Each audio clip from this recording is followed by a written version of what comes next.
else.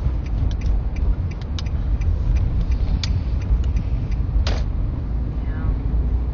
I almost got a little excited when you said it was at half-mast. Trump or?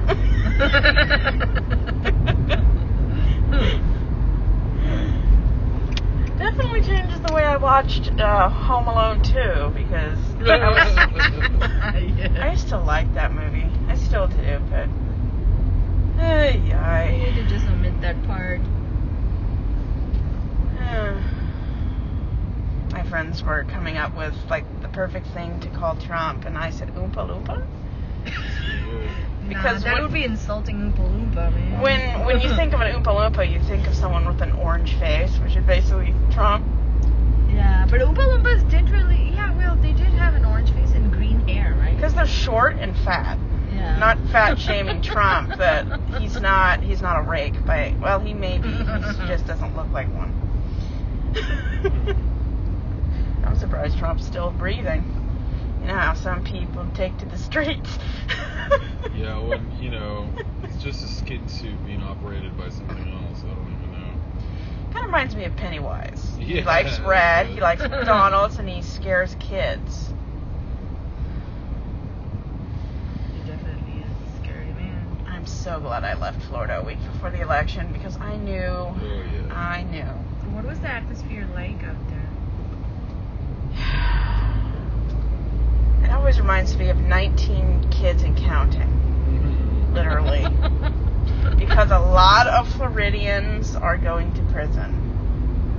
I've seen at least 8 of them that's been arrested for various kinds of crimes. So it's kind of like living in... If Florida was 19 kids and counting, it'd be about right. Yeah. Okay, drop this for me. Have you ever been to Florida? I have been as a kid, but I was like barely under 10, so I don't have like any huge memories. All I remember is seeing SeaWorld.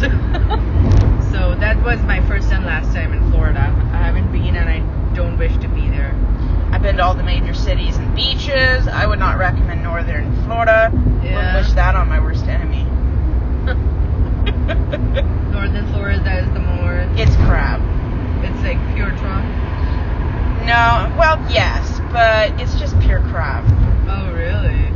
I mean, a lot of the homeless people in California were shipped here from Florida. No. Yeah. They're non-inclusive. No Juneteenth, no Pride. Think of a raging transphobe and homophobe, and you'd be about right. Live there. It's like living in Wyoming. Oh God, absolutely not living there. My family was thinking of moving to Michigan and Wyoming, and I said, "You really like polar opposites, don't you?" Wyoming was voted the worst state, and then Michigan was voted the most welcoming state to LGBTQ+. Oh yeah? I've been to Michigan, and I didn't feel like it wasn't